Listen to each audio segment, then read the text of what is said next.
Alors que Jésus vivait et formait des disciples parmi les 12, première génération des premiers ouvriers à l'origine du mouvement de l'Évangile dans les nations, il s'est concentré, comme nous le voyons clairement dans les évangiles, non seulement sur ce qu'il faisait ou devait faire lorsqu'il les a envoyés vers les nations, mais aussi sur son enseignement, sa formation de disciples pour les transformer en ce qu'ils sont devenus, aussi bien ce qu'ils étaient que qui ils étaient en tant que personnes. Pensez par exemple au sermon sur la montagne. Vous êtes le sel de la terre, vous êtes la lumière du monde. De la même manière, notre base traite non seulement de ce que nous devons faire, ce que Dieu nous appelle à faire pour lui, mais elle s'adresse aussi dans nos valeurs à ce que Dieu nous appelle à être, afin que ce que nous faisons coule de nos vies.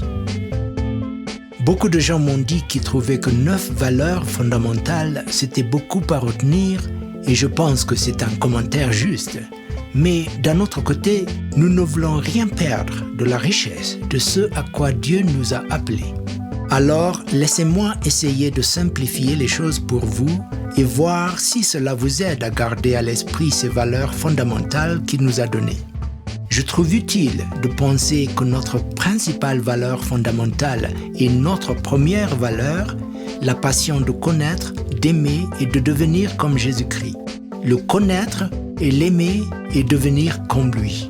Nous devons nous rappeler, en réfléchissant et en méditant sur cette première valeur fondamentale dont découlent tous les autres, que notre passion de connaître, d'aimer et de devenir comme lui est un fruit de l'Évangile.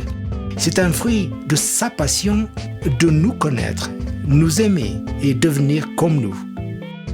Alors que nous répondons à cela et que nous nous efforçons de devenir comme lui, nous sommes conduits vers les autres valeurs fondamentales. Tout d'abord, les valeurs de la vie intérieure.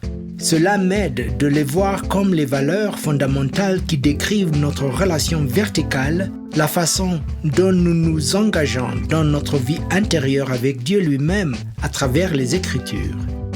La véracité et la suffisance des Écritures pour la vie entière, la puissance de transformation de l'Évangile dans nos vies, la direction et la communication de puissance du Saint-Esprit et la foi agissante et la prière persévérante ancrée dans les promesses de Dieu.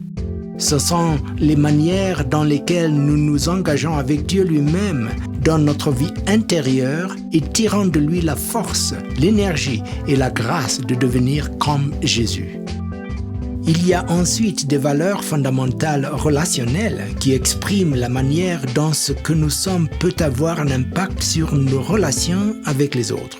Je pense à elles comme les valeurs horizontales, les valeurs fondamentales relationnelles qui expriment comment nous nous engageons avec le monde perdu autour de nous, comment nous avons des rapports les uns avec les autres et avec les autres croyants.